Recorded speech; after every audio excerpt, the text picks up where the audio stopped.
안녕하세요. 파산관진 홍익필요였습니다. 이번 시간에는 2020년 도산 주요 판례 중에서 이걸 한번 살펴보겠습니다. 지역신용보증재단에 대한 보증채권에 대하여도 보증채무의 부정성의 예외가 인정되는지 여부. 2020년 4월 29일 선고된 건데, 지역신용보증재단은 서울은 서울신용보증재단이 있습니다. 경기는 경기가 있고, 충북 각 시도별로 있습니다. 광역 시도별로. 강원도는 이제 강원 신용보증재단. 주로 하는 일은 아마 중소상공인들에 대한 어떤 보증서를 발급받아서 금융 지원을 하는 역할을 하는 것 같습니다. 그래서 소상공인들이 이제 파산을 했을 때 채권자로 신용보증재단이 많이 들어옵니다. 채권자 목록에. 그리고 이의도 많이 합니다. 나름대로 이제 공적 자금을 관리하는 기관이다 보니까 우리나라 3대 공적 기관이죠. 신보, 기보, 지신. 지역신용보증. 그래서 이 신보, 기보, 지신. 이 세 개의 신용보증기구가 있습니다. 물론 또 뭐 주택금융공사도 있고, 요즘은 대한주택도시보증공사도 있고, 그 외에 있지만, 대표적인 게 이제 이 상공인들이 이용하는 세 가지 저거죠. 주택금융공사는 이제 사업자가 이용하는 건 아니고 서민들이 주로 이제 전세자금 대출을 받기 위해서 이용하는 거죠. 뭐 토지주택공사 거기도 마찬가지고요. 그래서 주로 이제 사업자들이 이용하는 게 세 가지가 있습니다. 신보, 기보, 지역신용보증재단. 그것과 관련된 판례입니다. 한번 보겠습니다. 사안.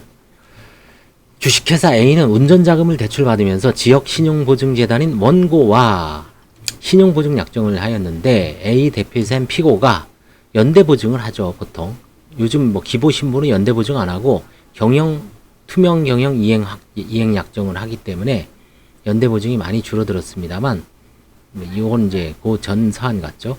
A 대표이사인 피고가 연대보증을 하였다. 이후 A 주식회사에 대하여 회생계획 인가 결정이 있었다. 원고가 원고는 이제 지역신용보증재단이죠. 지역신용보증재단이 보증인인 피고에게 보증채무 이행을 구하였고, 피고는 이제 개인이죠. 대표이사 개인은 기술보증기금법과 신용보증기금법을 유추 적용하여 채무자회생법 250조 2항에 대한 예외를 인정하여야 하고, 따라서 회생계획 인가 결정으로 피고의 보증채무는 주채무와 동일하게 감면되었다고 주장하였다.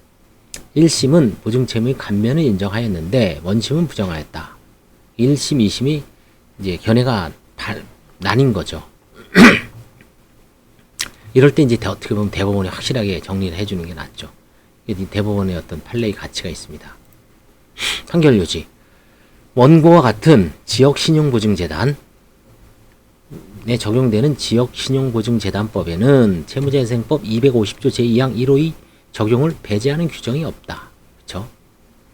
입법을 통해서 해란 얘기죠. 유추해석을 해서 하기에는 너무 무리한 것 같습니다. 이 경우에 기술신용보증기금법 37조의 3과 신용보증기금법 30조의 3을 유추 적용하여 채권자가 지역신용보증재단인 경우에 주채무자가 인가된 회생계획에 따라 감경면제된 때 연대보증채무도 동일하게 감경면제된다는 결론을 도출할 수는 없다. 유추 적용할 수는 없다. 해설을 보겠습니다. 보증채무는 부종성이 있어. 이 부종성이 보증채무의 대표적인 성질이죠. 주채무자가 감면되면 보증채무 역시 주채무의 한도로 감면되는데, 이게 민법의 대원칙입니다. 430조. 채무자회생법 250조 제2항 1호는 주채무자가 회생계획에 의하여 감면되더라도 보증채무에는 영향을 미치지 않는다고 규정함으로써 보증채무의 부종성에 대한 예외를 정하고 있습니다. 민법이 보증채무에 대한 예외를 특별법인 채무자 회생 및 파산에 관한 법률 250조 제2항 1호가 부종성에 대한 예외를 규정하고 있습니다. 감면 안 된다. 따라서 회생계획이 인가되어 회생기업이 채무가 감면되더라도 회생기업이 채무를 연대보증한 경영자에게는 채무감면의 효력이 미치지 않습니다. 이에 경영자가 회사의 채무를 연대보증하는 경우가 많고, 경영지에 대한 의존도가 높은 중소기업 현실을 고려하여 기술보증기금법 37조의 3과 신용보증기금법 30조의 3을 신설하여 위 급금이 채권자인 경우 채무자회생법 250조 제1항 1호의 적용을 배제하도록 하였습니다. 그러니까 보증채무의 부종성이 원칙이죠. 민법. 보증채무의 예외가 기보법, 신보법입니다. 아니, 기보법, 신보법이 아니라 채무자회생법. 보증채무 예외. 다시 기보법, 신보법을 제정해서 여기다가 신설을 해서 조문을 보증성의 예외 다시 원칙으로 돌아가는 거죠. 그렇죠? 부종성을 회귀하는 그런 조항입니다. 감면을 해란 얘기죠. 경영자도. 즉 예외에 대한 예외를 인정하였고, 예외에 대한 예외는 뭡니까? 다시 원칙으로 돌아가는 거죠. 원래로 돌아가 민법에 따른 보증채무 부종성이 인정되었다. 이 사건에서 피고는 기보법, 기술보증기금법 등이 지역신용보증이 되는 경우에도 유추 적용되어야 한다고 주장하지만 대법원은 1. 일반 채권자와 구별하여 기술보증기금이나 신용보증기금에 대해서 달리 취급하겠다고 입법자, 국회가 결단하여 특별한 예외를 정한 것이어서 지역신용보증재단법에서 위 조항들과 같은 규정이 없다고 해서 법률이 흠결이 있다고 할 수 없고, 그렇죠? 이게 나름대로 지역신용보증재단에서 이 조항들을 넣지 않는 게 나름대로 뭐 국회의 입법적 결단이라는 얘기죠. 두 번째, 법률이 흠결로 보더라도 기보나 신보가 지역신용보증재단 사이에는 설립 목적과 재원, 신용보증을 제공하는 경우의 보증 한도액 등에서 차이가 있다는 이유로 유추적용을 부정하였다. 기술보증기금법 등이 특별한 이유를 들어 예외를 규정한 것이므로 그 적용을 함부로 확장하거나 유추하여 적용할 것은 아니다. 이게 이제 최종 결론입니다. 그렇죠?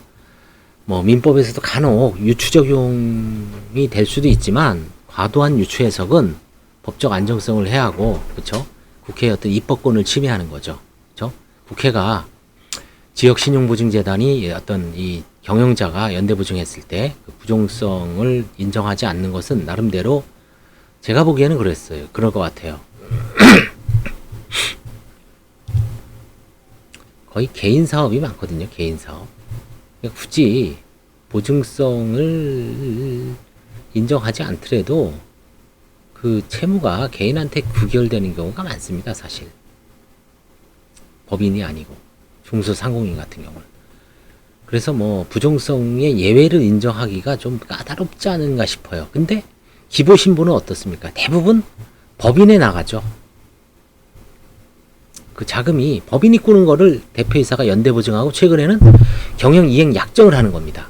그래서 법인 책임과 개인 책임이 분리되니까 법인 책임이 감면되는데 이 그 보증 채무인 개인 채무도 좀 감면해라 요구 사항이 있으니까 특별 법에 삽입을 해서 개정을 한 건데, 이 지역 신용보증재단은 뭐 법인에 나가는 경우가 있을 수도 있겠지만 대부분 중소상공인입니다. 법인도 물론 있을 수 있지만 법인이 있어도 아주 소규모 법인이고, 제가 알고 있기로는 거의 개인 파산이나 회생에서는 개인 사업자가 워낙 많아요.